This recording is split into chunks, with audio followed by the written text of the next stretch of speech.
전 여기서 하나 궁금한 게 어쨌든 간에 윤석열이라는 사람이 관저 안에 지금 숨어 있지만은 여러 가지 지금 보면 편지도 한번 써서 내밀었다가 네. 그리고 오늘 같은 경우에는 적절한 시점에 딱 모습을 모습도, 드러내면서 지휘하는 모습을 보였다가 그리고 이제 그 변호사들이라고 하는 사람들이 나와가지고 기자들하고 간담회도 하고 제가 보니까 생각보다 지금 약간 모양새를 갖춰가는 측면도 있어요. 어떤 이런 모양새요? 그러니까 예를 들면 출소하겠다? 기자들을 상대하는 방법을 그래도 훈육이 된 사람들을 불러다가 네. 왜냐면 윤갑근 변호사 같은 사람은 과거에 중앙지검에서 공보관 역할을 3차장 검사를 했기 때문에 기자들하고 문답을 많이 해본 사람이에요. 적어도 그런 훈련은 된 사람인데 그러다 보니까 그 형식적으로 외견을 갖춘 데서 기자를 불러 모아놓고 자기 중심적으로 주도적으로 얘기를 하는 방법들. 그러니까 결국은 받아쓰기 형식이라고 사람들이 오해하지만 그런 보도들을 많이 내고 있는 것도 사실이거든요. 입장적으로 이렇게 하는 건데 근데 그럼에도 불구하고 뭔가 지금 관저 안에는 윤석열을 돕는 누군가가 브레인이 한 명쯤은 있을 거라는 생각이 드는데 그런 주동적인 역할을 하는 사람이 혹시 짐작가는 분이 있습니까 혹시? 없는데요. 네, 없어요? 여태까지 브레인들이 있었으면은 저 지경까지 안 갔을 것 같은데 브레인이 있겠다. 누구예요 누구? 뭐 그 전 보는 분들, 역술인들 뭐 그런 분들하고 소통하는 분이 한 분 계시잖아요. 그 안에 그분이 우리 어떻게 돼? 뭐 우리 구속 될까 안 될까? 뭐 체포 될까 안 될까? 브레인 뭐 그분 아니에요? 교감하는 브레인이지. 그러니까 접신하는 브레인인데. 근데 저는 이런 의심을 해봐요. 윤석열이 그때 이제 12월 3일 날 계엄 국무회의하고 국무위원들에게 쪽지 나눠줬잖아요. 네. 그 쪽지 누가 대신 써줬을 거 아니야. 그러니까 그 사람이 과연 누구냐는 거예요. 우리 보통 대통령실 회의든지 아니면 뭐 당의 최고위원 회의든지 마지막 회의 자료를 정리하는 사람이 있어요. 그 사람이 사실은 최종 기획하는 사람이에요. 본부의 핵심인 거죠. 예, 그 사람이 누구인지는 한번 저는 있을 것 같아요. 지금도 윤석열 주위에 저는 있을 것 같다라는 생각이 들어요. 그러니까 아까 말한 것처럼 뭔가 예비비를 뭐 확보하라든가 이런 얘기들을 구체적으로 할 수 있는 사람이라면은 행정 전반에 대한 이해도 있는 정치 사람일 이해도도 거잖아요. 있어요. 예, 예를 그러니까, 들자면은 예. 최상목 고란대행이 기재부 장관으로서 국보위를 대비해서 예비비를 그러니까, 확보할 때 네. 최상목 국보위가 뭔지 모를 거예요. 제 생각에는. 기재부 관료가 국보위라는 거 이해 잘 못하거든요. 저희처럼 이제 정치를 오래 공부한 사람들은 국보위라는 것을 역사적으로 알 수 있지만은 네. 제가 봤을 때는 최상목 같은 경제 관료는 그런 데까지 관심 없단 말이에요. 그런 거를 저는 아는 사람이 옆에 붙어 있는 것 같아요. 지금도. 언론 문제도 마찬가지예요. 윤곽근 이야기를 했습니다만은 네. 사실은 윤곽근유의 이 언론 대응책이 효과를 보고 있어요. 물론 여기는 싸구려 언론이 부안해동한 측면이 있습니다. 제가 다른 방송에서도 이런 이야기를 많이 했는데요. 이 법원의 영장이 잘못됐느냐 잘 됐느냐 내란 행위냐 아니냐 이거는 여야 편을 데려다 놓고 따져서 되는 게 아니에요. 당연하죠. 네. 이거 법조인 데려다가 질의를 해야 되는데 지금 대부분의 방송사가 여야 편을 데려다가 싸움 붙인단 말이야. 그러니까 여당 지지자들은 그 패널의 말만 믿고 결집해 주는 거예요. 네. 그 비슷한 이런 어떤 언론 작업을 기억하는 사람도 저는 있는 것 같아요. 느낌이. 그런 부분이 있는 거고. 네. 그 박근혜 대통령 탄핵 때 계속 대통령실에 있으면서 그것을 또 몸소 체험한 분들이 있잖아요. 그분들 지금 몇 분이 대통령실에 있죠. 대통령실에 들어가 네. 있잖아요. 예를 들면 최진홍 연설기록비서관 같은 경우에는 박근혜 때도 연설기록비서관 그렇죠. 했거든. 예. 얼마 전에 그만뒀대. 이거 도우러 갔다는 거 아닙니까? 그만두고 언론 나고 보도에 이제 따르면. 관저로 네. 간 거죠. 네. 그런 사람들이 여러 가지 노하우를 전수해주지 않을까. 그런 그룹들이 있지 않을까. 정호성 같은 경우도 마찬가지. 그때 못했던 일들을 반성적으로 사고하면서 그렇지. 그죠? 예. 그래 이제 회고를 해보잖아요. 이때 이럴 걸 저럴 걸. 그러니까, 그 수첩을 네. 꺼내보고 이제 여러 가지 일들을 하는 것이 아닌가. 그리고- 경험을 이기는 거는 없어요. 안 그래요? 맞습니다. 예. 아. 말씀 듣다 보니까 그런 얘기가 타당하게 들리는데 네. 그리고 이제 아까 여당 얘기 잠깐 했는데 여당이 사실은 비상계엄 이후에 한동안 이제 숨죽이고 있었죠. 그러니까 계엄은 잘못된 선택이라는 공감대를 적어도 속내로는 갖고 있었고 그렇죠. 결국은 탄핵에 찬성하냐 반대하냐 이런 거였는데 최근에 이제 계엄이 어쩔 수 없었다 이런 얘기하는 사람 좀 있습니다. 불가피했다. 누가 했어요? 누가 그랬어? 그 그런 윤석열도 얘기들 그런 뭐 이야기 하잖아요. 윤상현 의원 이런 아니면 이렇게 그 하잖아요. 사람들이 예. 이상한 사람들이잖아요. 근데 그 사람들 얘기가 국민의힘 네. 다수의 의견은 아닌 것 같고 네. 아직까지 국민의힘 다수는 계엄은 잘못됐다. 근데 탄핵은 여러 가지로 절차적인 정당성이 좀 결여된 거 아니냐. 특히 이제 민주당이 탄핵 심판에서 내란죄 뺀 것은 네. 국회에서 탄핵 의결을 바꿀 수 있을 만한 중대한 변경 사유다. 이렇게 주장을 하는 거죠. 네. 그래서 일단은 그냥 이재명 대표 민주당을 욕하면서 지지층을 결집시키는 그러한 방식으로 가는 것 같아요. 아니 한 칸 더 가가지고 오늘 중앙일보 보도 보니까 이 도식 분류를 새로 해놨던데. 맹윤. 그러니까 물론 이제 언론의 습성이긴 한데 외우기도 힘들다 이제. 뭐 맹윤, 네. 찐윤, 찐윤, 친윤. 친윤으로 이제 분할을 해가지고 설명을 네. 했던데 친윤 그룹을 범친윤을 네. 그 분석엔 동의하십니까? 그렇죠. 맹윤하고 찐윤은 네. 정광훈 목사 그 단상에 올라간 사람들. 그러니까 네. 윤상현. 거기서 연설한 사람들, 어. 김민전, 윤상현 네. 이런 사람들은 완전 맹윤이라고 해놨더라고요. 그러니까 맹목적으로 윤석열 대통령을 옹호하는 사람들 그렇게 보여지는데 뭐 분류는 뭐 적절한 것 같아요. 하지만 거기에 약간 나는 찐윤인데 왜 나를 친윤이라고 해놨지? 이제 이럴 만한 사람들이 있는 것 같고. 그러면 이제 더 충성도를 보이겠죠. 그러겠죠. 네. 그러니까 대략 채널A에서 취재해 보니까 9명 정도는 체포영장 오면은 내가 무조건 가서 맞겠다. 맹목적으로 지키겠다. 네. 예. 그 그런 사람들이 이제 맹윤이라고 볼 수가 있죠. 그 사람 제발 지켜야 되는데 현행범입니다. 네. 근데 그 유형화 효과가 있는 것 같아요. 네. 박근혜 대통령의 유형화. 유형화 효과가 예, 있다. 있는 것 같아요. 예. 예. 실제로 박근혜 대통령의 측근이었던 분들 뭐 최경환 부총리라든가 대다수의 사람들이 정치적으로 완전히 퇴장당했는데요. 유영하 변호사는 살아남았거든요. 진짜 그분이 맹박이었잖아요. 맹박이었죠. 맹박이었잖아요. 그러다 보니까 그 효과를 가지고 또 후광에 깃들려는 오. 사람이 있지 않는가 이런 생각이 드는데 윤상현 의원은 제가 봤을 때는 분위기 잘못 파악한 그러니까 것 같아요. 주군에게 충성하면은 언젠가는 부활할 수 있다라는 희망을 윤상현은 유영아가 대권 후보야, 줬다는 대권. 거죠. 대권 나오려고 하는 것 같아요. 내가 볼 때. 대선 나오려고. 아니 근데 언론이 이제 예를 들면 야권을 상대로도 과거에 보면은 유형 분류를 하잖아요. 무슨 뭐 친논에 비논 이렇게 하는데 저는 이렇게 유형 분류를 6개 도식으로 하는 거 오랜만에 보는데 이거 왜 그럴까요? 그만큼 이렇게 세세하게 다른 겁니까? 아니면은 억지 분류인 겁니까 이게? 뭐 기사 나올 거리가 그거밖에 없잖아요 지금. 콘텐츠 하나 만들어. 윤석열이 지금 안에 농성을 하고 있는데 자 1차 저지설이냐 2차 저지설이냐 3차 저지설이냐 이걸로 구분할 수밖에 없는 거예요 지금은. 원장님 그러면은 44명의 장동혁은 왜 있어요? 장동혁 한동훈 버리고 간 거 아니에요 그쪽으로? 버리고 갔다. 네네. 근데 저희 장동혁을 잘하는 제 얘기는 아니고 장동혁님 오해하지 마시고 네. 잘하는 분이 전달해 줬는데 원래 그런 분이다라는 얘기를 하더라고요. 그러니까 권력의 향배에 네. 대단히 민감하다.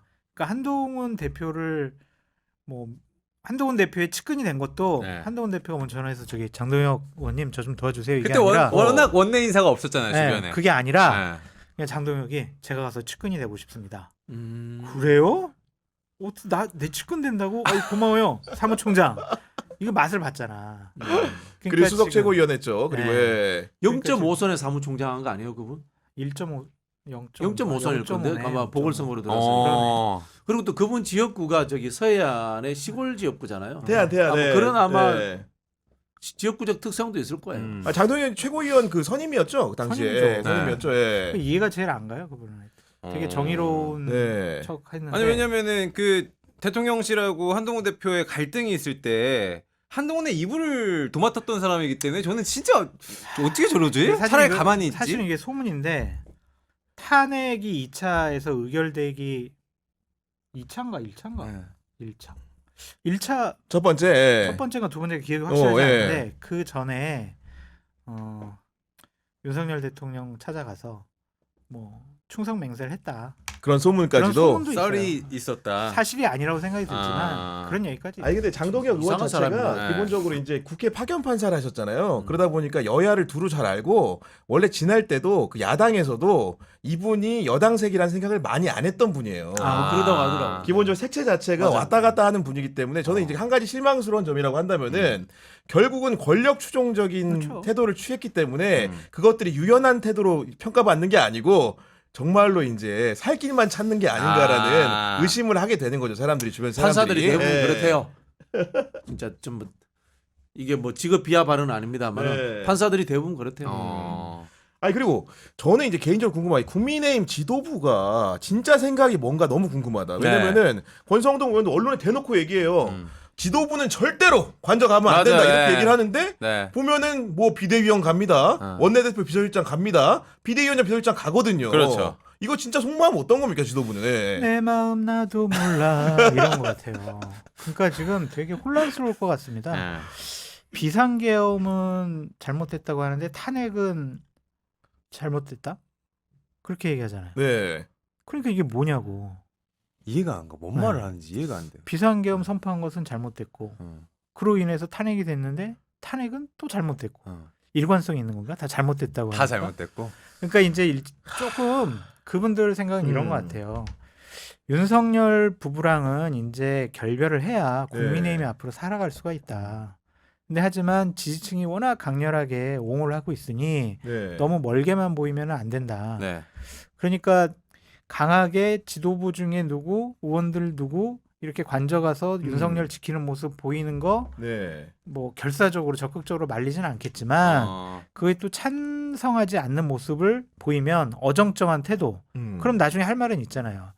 아니 내가 그때 나는 진짜 그 반대했잖아요. 막 이러고 만약에 이제 윤석열 대통령이 갑자기 탄핵 심판 기각되게 돌아왔어. 그러면 아니 내가 사실은 그분들 가라고 이렇게 물밑에서 다 한 거예요. 이렇게 할 수 있는 명분을 좀 만들려고 하는 것이 아닌가. 아, 그러니까 여지를 남겨놓는 것 같아요. 여지. 아니 이게 살기 힘들다, 이중필레이기도 하고요. 스스로 생각해도 앞뒤 논리가 안 맞는 거예요. 음. 근데 이게 국민의힘이 이렇게 된 게 하루 이틀이 아니에요. 제가 보기에는 장성철 초장이 국민의힘에서 나온 이후로 이미 다 그렇게 된 거예요. 생각을 해보면은 박근혜 대통령을 감옥 보낸 사람이 누구예요? 윤석열이에요. 그렇죠. 예. 윤석열이 대통령이 됐단 말이에요. 지지층이 또 옮겨 타. 음. 윤석열이 대통령이 됐는데 자기가 감옥 보낸 박근혜 대통령을 또 사면을 시켜. 박근혜 대통령 또 고맙다고 와서 인사를 해. 이거 다 앞뒤가 하나도 안 맞는 거야. 뉴라이트 또 이야기를 해볼게요. 뉴라이트가 이승만을 끄집어내거든요. 이승만을 제일 싫어해서 쿠데타 개혁을 세웠던 사람이 박정희야. 근데 또 박정희하고 끝까지 싸웠던 사람이 김영삼이야. 벽에 세 사람 사진이 붙어 있대요. 다 앞뒤가 안 맞는 거야. 그렇죠. 그래. 예. 지금 한국의 보수라는 집단이 제대로 보수가 아니고 이익 집단이 된 거고 정체성, 역사성이 다 혼돈되어 버린 거예요. 혼돈에 시든 거예요. 정리가 하나도 안 돼. 그러니까 어떻게 되는지 아세요? 제가 이게 동물의 왕국 자꾸 비유해서 미안한데 그냥 한여름에 양떼야. 더운데 이제 짜증 나고 옆에 놈이 너 적보 뭐야? 뭔지도 모르겠어. 근데 붙어 있어. 그러나 두려워 떨어져 나가기는. 일단 뭉쳐 있어 보는 거야. 다음에 어떤 상황이 올지 모르니까. 저기 박진영 원장님 그 보수 우파가 유연하다, 융통성 있다. 보수는 유연하면 안 돼요 원래. 아니 근데 브랜드 궁금한 게 우리 소장님은 국민의힘 당적은 지금 유지하고 계신 거죠? 지금 아니야. 아니, 언제- 나왔어요? 예. 쫓겨났어요. 2017년도인가 바른정당 창당할 아, 때 맞다. 예. 나와가지고 그때 바른정당도 입당 안 하고 그때부터 저는 당적을 갖고 있지 않습니다. 쫓겨난 거 아니에요 국민의힘에서? 아니요. 2017년 이후부터 당적을 안 갖고. 쫓겨난 걸로 알고 있는데. 아니 근데 이게 국민의힘 아까 양떼에 비유하셨는데 그렇게 모여 있지만 사회적 손절은 지금 급속도로 이루어지고 있는 게 일단은 윤석열 대통령의 서울 대광초등학교와 네. 법대 그 동문인 57년 지기 네. 이철우 연대 법학전문대학원 교수가 글을 올렸어요. 뭐라고 했냐? 윤석열이 대한민국의 민주주의를 정면으로 부정하는 극우 세력의 수괴가 될 것임은 생각지 못했다고 하면서 아예 그냥 손절을 선언한 겁니다. 이거 사회적 손절 선언 아닙니까 이게? 예. 그렇죠. 완전히 실망을 했고 저런 사람이 대통령이었다니 내가 한때 친구였다니 네. 이것에 대한 후회가 담긴 자기 양심 고백이 아니냐라는 좀 생각이 드는데 지금이라도 저런 얘기를 하시는 분들이 좀 많이 나와야 될 것 같아요. 옛날에 정말 잘못 봤네. 네. 이렇게 생각하는 분들. 그리고 이철우 교수님의 아버님이 이종찬 맞아요. 지금 현 당국회장이죠. 당국회장이죠. 네. 그 윤석열 대통령의 부친께서 지금 돌아가셨지만 이종찬 회장한테 그랬다는 거 아니야. 맞아요. 우리 애가 말 안 듣고 다른 생각하면 고집이 많고. 혼내주면서 잘 가르쳐 달라고. 근데 그것도 안 듣는 거잖아요. 그냥 보수 유튜브 보면서 그냥 계속 거기에 세뇌 당하신 거 아니에요, 윤석열 그러니까요. 대통령이. 예. 그러니까 스스로 고립을 자초하는 것이 아니냐 그런 생각이 드는데 너무 안타까운 것도 있고 이철우 교수가 회한 후회가 있는 그런 네. 발언이 아니냐라는 생각이 듭니다. 그러니까 그 멘트를 보면은 사실은 어느 하나 좀 틀린 게 크게 없는 게 제가 좀 소개를 해드리면 네. 거대 자본을 상대로 한 수사를 위해 진보 이념을 차용했고 국정농단 수사를 맡아 문재인의 사냥개 노릇을 마다하지 않았으며 문재인 정부가 조성한 반일 정서에 발맞춰 강제징용 판결을 옹호하면서 조심스러워하는 나에게 눈을 부라렸던 윤석열이 대한민국의 민주주의를 정면으로 부정하는 극우 세력의 수괴가 될 것임은 생각하지 못했다 이런 내용이거든요. 그러니까 저는 억울하다니까요. 네. 지난 2021년 6월 19일 날 네. 제가 깃발을 들었잖아요. 윤석열은 안 될 것 같아요. 음. 안 돼요. 방어 못할 것 같아요. 그랬다가 제가 완전히 죽일 놈이 돼가지고 진짜로. 완전히 제가 지금 목숨 붙어 있는 것만 해도 다행이라고 생각이 들 정도로 여러 가지 핍박을 많이 받았는데 그때 보수파가 정치인 출신의 대선 후보를 선출해서 맞아. 예. 그냥 그 사람이 대통령이 됐으면은 이 정도로 정치가 망가지진 않았을 것 같다. 그런 좀 생각이 듭니다. 아, 제가 그래서 여기 뭐 기자분들이시잖아요. 예. 지금 아마 법률 제정은 당장 안 될 것 같은데 언론 노조라든가 다양한 언론사에서 당내 경선부터 중앙방송 10회 이상 정책 토론회 하자. 이거 좀 관철시켰으면 좋겠어요. 아. 사람이 제발 무슨 생각하는지 알고 제발 뽑자. 사람 무슨 생각을 하는지 네. 여기에 대해서 알고 뽑아야 되는데 지난번에 국민의힘이 당내 경선에 토론을 몇 번 못했잖아요, 그죠? 그게 가장 큰 문제점이었어요. 네. 그러니까, 제가 봤을 때. 맞아요. 네. 그래서 지방 순회하면은 사실은 이게 지방 공약하고 뭐 그다음에 수건사 받아가 시간 많이 뺏기니까 중앙 방송에서 하는 방송 토론회를 당내 경선도 10회 이상 하자. 지금 이거 법으로도 할 수 있는데 법으로 하려면 시간이 오래 걸릴 거란 말이에요. 네. 이번에 통과 안 될 것 같으니까 이거 언론 종사자들이 한번 관철시켰으면 좋겠어요. 근데 그때 대선 토론 몇 번 안 했어도 생각해 보면은 솔직히 아니 이걸 왜 뽑았냐고 이걸 우리 다 그러니까. 알잖아요 이거를 그때도 설마 했고 경제 토론을 안 한다고 해가지고 3프로 TV에서 맞아요. 경제에 대한 관념 정도 어떻게 생각하느냐의 정책에 대한 이야기만 했는데도 정말 많은 분들이 판단했을 거예요. 근데도 저는 콘크리트 안 깨진다고 생각합니다. 아니면 이것도 방법이에요. 중3 정도가 문제 내는 네. 사회 교양 시험 100문항을 내는 거야. 중3 정도 중3이 내는 중3들이 네. 모여서 내는 그걸 통과하는 사람이 뭐 예를 들면 70점이 70점 통과하는 사람만 대통령 할 수 있게. 이준석이 좋아할 것 같은데요. 그러니까 기초학력 뭐그 정도로 돼야 안 되겠어요? 또 하나 제가 네. 추천할 게 있어요. 네. 적성 검사 해야 될 것 같아요. 적성 검사. 적성검사. 네. 아. 그래서 거기에 좀 정신적인 부분 맞아요. 좀 더 강조를 해가지고 그 정말 극단주의자가 될 가능성이 있는 것인지 아니면은 이 포용력이 없는 건지 그런 것들을 쭉 한번 우리가 살펴보고 야. 대통령 자격 예비 서류 지역을 전형에서 치르자. 탈락시켜야 되지 않을까. 진짜 그거는. 맞아요. 이건 맞아요. 필요하다고 생각합니다. 필요해요, 어느 정도. 진짜. 네. 아니 그리고 이제 윤석열 대통령 그 토론 얘기 나왔으니까 하나만 더 예. 말씀드리면 당시에 이제 TV 토론 준비팀에 제 이제 지인들이 얼마나 많았겠어요. 그렇겠죠. 예. 사실은 내가 그 캠프의 상황실장으로 그래 원래 그랬잖아요. 가기로 예. 돼 있었는데 그 엑스파일 터트리는 바람에 그 사람들이 회의하다가 이게 뭐지? 네. 이제 이런 상황이었는데 TV 토론 대책팀에서 TV 토론과 관련된 정책 현안들을 쫙 이렇게 정말 얼마나 잘 준비해서 아, 좋겠어. 그럼요. 완전 선수들인데. 안 본대. 안 본다. 안 본대 그냥 아무리 줘도 안 본대. 그래서 이제 후보가 됐어. 그 지역 유세 다니잖아요. 그럼 지역이 유세에 가면은 이런 말씀 하시라고 또 준비를 다 해드려요. 안 본다는 거야. 안 보고 그냥 가서 그냥 어퍼컷만 하는 거 그냥. 소장님 지금 많은 분들이 소장님 그 당시 엑스파일에 지금 모습이 담겨져 있는 거 아니었냐라고 지금 의심하시는 저의 모습? 아니 아니, 지금의 현재 윤석열의 아, 모습이 그때 엑스파일에는요 그 도덕적 법률적인 문제였지 어. 저런 이제 정신적인 문제는 아, 그래요? 없었어요. 그 정도는 아니 그런 아니었구나. 상황이고 심지어 네. 이제 정말로 사회적 손절 속도가 빨라지고 있다는 게 숙명여대가 김건희 여사의 석사학위 논문 표절 의혹에 대해 2달 만에 잠정적으로 표절 결론을 내리고 당사자한테 통보했다는 겁니다. 그러니까 이제 이번 달까지 말까지는 이 할 거 있으면 제기해라. 뭐 사실상 이 제기 하라는 거 아니겠습니까? 예, 있으면. 국민대보다는 훨씬 낫다 먼저 말씀을 드리고 숙명여대 측에서는 어쩔 수 없는 선택을 했다. 학생들을 위해서. 왜냐하면 대학 등록금이 10몇 년 동안 지금 동결입니다. 네. 네. 지금 상승이 안 돼가지고 올해부터 막 좀 올린다고 네. 하대요. 그래서 지금 여러 가지로 기자재라든지 학생 복지라든지 장학금이라든지 이런 거 줄 돈이 되게 없잖아요. 네. 그래서 교육부가 교부금 보조금을 통해 가지고 그거를 좀 보존해 줬단 말이에요. 아. 근데 윤석열 정권 딱 들어왔는데 숙명여에서 김건희 이거 표절이야. 그러면은 교육부에서 보조금 주겠어요? 학생들한테 피해 가는 거예요. 어쩔 수 없는 부분이 네. 있었구나. 예. 그러니까 숙명여대 지도부에서는 자 우리가 이거 미루고 표절인 것 미루고 같은데 밀어서 예. 우리가 이거 학생들을 위해서 그 보조금 깎이면은 구내식당 밥 배로 올려야 돼요. 뭐 그럴 수 있죠. 예. 1,500원 받은 거 3,000원 받아야 된다고요. 학생들한테 피해 가니까 우리가 그냥 시간 끈 거다. 그래서 이거 가지고 비열하다, 야비하다.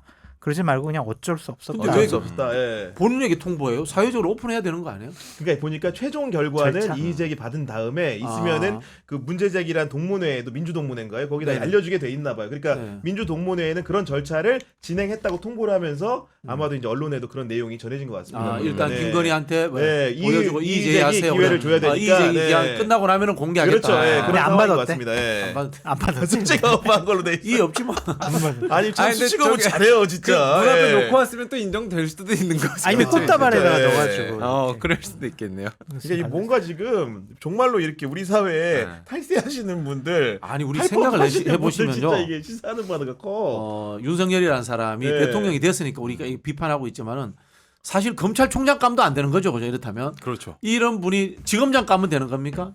그것도 안 됩니다. 네. 최대 지제가 양보하면 이른바 향판 어디 시골에서 있지 않습니까? 동네 사람들 양검, 예. 적당히 좀 봐주면서 소주 얻어 먹고 있지 않습니까? 내가 동네 대장하고 이 정도면 될 것 같은 사람을 데려다가 대통령을 시켜놓은 거예요. 야, 너무 이 부분에 슬프다. 대해서는 저는 뭐 국민의힘이 절대적으로 잘못했지만은 네. 민주당 정부에서도 이 사람을 중용했기 때문에 맞아요. 예, 그게 사람을 문제예요. 쓰는 방식에 대해서 네. 우리가 이제는 정근대적인 충성의 문화, 수단 방법을 가리지 않는 목적지향적인 문화 이런 것들을 완전 걷어내고 민주적 절차와 네. 그 다음에 민주적 다양성 이런 것들을 존중하는 인재 양성의 과정 다시 한번 생각해봐야 됩니다. 네. 그래서 제가 봤을 때는 이재명 대표가 뭐 대통령이 될 가능성이 대단히 높잖아요. 네. 그러면 박진영 원장님이 말씀하신 저런 내용들을 좀 국정 운영하는데 반영을 하셨으면 좋겠다. 그런 생각이 들더라고요. 누군가는 이제 끊어야 되잖아요. 이제 이런 극단적인 대결 정치. 네. 구교영의 정치 비상구에서 못 끊어. 이거는 권력을 가진 사람이 끊을 수밖에 없어. 그렇죠. 예. 그래서 이재명 대표가 대통령 되시면 네. 꼭 이런 일들, 과거 정치 보복이라든가 이런 걸 넘어서서 그러니까 진짜로 미래 네. 대한민국을 준비하는 앞으로 그런 기간이 나가야죠. 됐으면 좋겠어요. 알겠습니다.